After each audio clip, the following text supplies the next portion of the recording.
अगर आप भी इस बात से परेशान हैं कि आपके साथ बुरा क्यों हो रहा है, तो जरूर जानिए गीता में भगवान श्री कृष्ण द्वारा कही ये बातें। अक्सर लोग ये समझ नहीं पाते कि भगवान न केवल उनके कर्मों पर ध्यान देते हैं बल्कि उनके कर्मों के हिसाब से परिणाम भी देते हैं।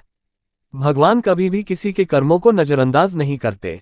लेकिन अगर आप भी समझना चाहते हैं कि भगवान आपको कब, क्या और क्यों कष्ट दे रहा है, तो जरूर जानिए गीता में भगवान श्री कृष्ण द्वारा कही ये बातें। लोगों के मन में अक्सर ये शिकायत रहती है कि मैंने तो कभी किसी के साथ बुरा नहीं किया, फिर मेरे साथ बुरा क्यों हो रहा है। लोगों की यह शिकायत उनके दुखों का कारण भी बन जाती है और उन्हें कहीं से इस बात का संतुष्टिपूर्ण जवाब भी नहीं मिलता। अगर आपके मन में भी यह सवाल है, तो चलिए जानते हैं कि गीता में इस बात का क्या जवाब दिया गया है। भगवद गीता के अनुसार जब अर्जुन के मन में यह सवाल आया, तो वह इसका जवाब जानने श्री कृष्ण के पास पहुंच गए। उन्होंने श्री कृष्ण से पूछा, हे माधव, जो लोग अच्छे, धार्मिक और नेक होते हैं उन्हें ही क्यों बुरी घटनाओं या संघर्ष से गुजरना पड़ता है, जबकि जो लोग पापी होते हैं वे खुशहाल और सुखी क्यों रहते हैं। श्री कृष्ण अर्जुन के मुख से यह प्रश्न सुनकर मुस्कुराए और उन्होंने फिर अर्जुन को समझाते हुए कहा, पार्थ, मनुष्य जैसा सोचता है और महसूस करता है वैसा कुछ नहीं होता है, बल्कि अज्ञानता की वजह से वो सच्चाई नहीं समझ पाता है। कर्मों के अनुसार ही सुख दुख मिलते हैं। अर्जुन जब उनकी बात ठीक से नहीं समझे तो श्री कृष्ण उन्हें समझाते हुए कहते हैं, हर प्राणी को अपने कर्मों के अनुसार ही सुख दुख मिलते हैं।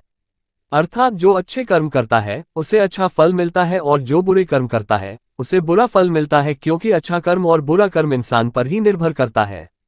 प्रकृति प्रत्येक मनुष्य को अपनी राह चुनने का मौका देती है, पर इसका फैसला करना कि वह किसके साथ चलना चाहता है ये व्यक्ति की इच्छा पर निर्भर करता है। श्री कृष्ण ने अर्जुन को कर्म करने का उपदेश देते हुए कहा कि ये सोच लेना कि भगवान तुम्हारे कर्मों को नजरअंदाज कर रहे हैं, गलत है। फल की चिंता न करके निष्काम भाव से कर्म करना चाहिए। इस तरह कर्म करने से मनुष्य सुखी और समृद्ध होता है, भले ही उसे विभिन्न प्रकार की परेशानियों से गुजरना पड़े। जीवन में ना कुछ होता है और ना ही कुछ व्यर्थ होता है। भगवान हमें कब, क्या और किस रूप में दे रहे हैं, मनुष्य इसे समझ नहीं पाता है। मैं उन्हें वो प्रदान करता हूं जो उनके पास नहीं है। भगवान श्री कृष्ण गीता के 9वें अध्याय के 22वें श्लोक में कहते हैं, जो मनुष्य मेरा ध्यान करते हैं मैं उन्हें वो प्रदान करता हूं जो उनके पास नहीं है, साथ ही जो उनके पास है मैं उसकी रक्षा भी करता हूं। गीता के दूसरे अध्याय के 14वें श्लोक में कहा गया है, सुख और दुख का भाव इंद्रियों से निकलता है। ये मौसम के समान है और हमेशा एक जैसे नहीं रहेंगे, इसलिए दोनों का सामना एक समान भाव से किया जाना चाहिए। ठीक है, मैं आपको इस विषय पर एक लंबी, गहराई से समझाने वाली और प्रेरणादायक कहानी सुनाता हूं, जो भगवद गीता में भगवान श्री कृष्ण द्वारा कही गई शिक्षाओं पर आधारित होगी। अगर आप भी परेशान हैं कि आपके साथ बुरा क्यों हो रहा है। एक समय की बात है, हस्तिनापुर के महायुद्ध कुरुक्षेत्र के मैदान में अर्जुन अपने जीवन के सबसे कठिन मोड़ पर खड़ा था। चारों तरफ रिश्तेदार, गुरु, मित्र सभी एक दूसरे के खिलाफ युद्ध के लिए तैयार थे। अर्जुन के मन में सवाल था, भगवान ये सब मेरे साथ क्यों हो रहा है। मैंने किसी का बुरा नहीं किया, फिर ये दुख, ये कठिनाई, ये युद्ध क्यों। तब भगवान श्री कृष्ण ने मुस्कुराकर अर्जुन से कहा, पार्थ, ये संसार अस्थायी है। इसमें सुख और दुख ऋतु के परिवर्तन की तरह आते जाते रहते हैं। जैसे गर्मी और सर्दी को सहना पड़ता है, वैसे ही जीवन के सुख दुख को भी सहना पड़ता है। एक जो हो रहा है वह न्याय है। श्री कृष्ण ने बताया, अर्जुन, तुम्हारे साथ जो कुछ भी हो रहा है वह तुम्हारे कर्मों का परिणाम है। ये ब्रह्मांड कर्म के नियम पर चलता है। अच्छे कर्म का फल अच्छा और बुरे कर्म का फल बुरा, यही इसका शाश्वत नियम है। ये बात सुनकर अर्जुन को समझ आया कि दुख कोई सजा नहीं, बल्कि जीवन का संतुलन है जो हमें सीख देने के लिए आता है। 2. दुख विकास का साधन है। श्री कृष्ण ने कहा, जब लोहे को तलवार बनाना हो तो उसे आग में तपाना पड़ता है। उसी तरह जब आत्मा को शक्तिशाली बनाना हो तो जीवन उसे कठिनाइयों की भट्टी में डाल देता है।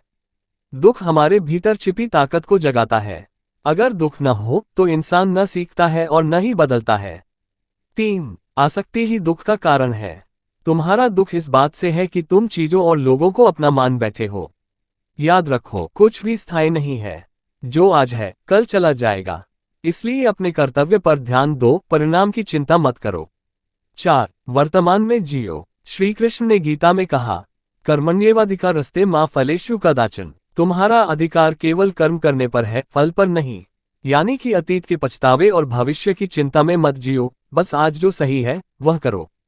कहानी का संदेश। जब हमारे साथ बुरा होता है तो हमें लगता है कि भगवान हमें भूल गए हैं, लेकिन असल में वे हमें एक बड़ी तैयारी से गुजार रहे होते हैं। हर कठिनाई एक परीक्षा है जो हमें और मजबूत और समझदार बनाती है। अगर अर्जुन युद्ध के मैदान में भाग जाता तो वह कभी इतिहास का सबसे महान योद्धा न बन पाता। बल्कि इसलिए अगर आपके साथ भी इस समय बुरा हो रहा है तो याद रखिए, यह आपके जीवन की कहानी का एक अध्याय है, पूरी किताब नहीं। यह आपको तोड़ने नहीं, गढ़ने आया है। और भगवान हमेशा आपके साथ है, भले ही आपको लगे कि वे चुप हैं।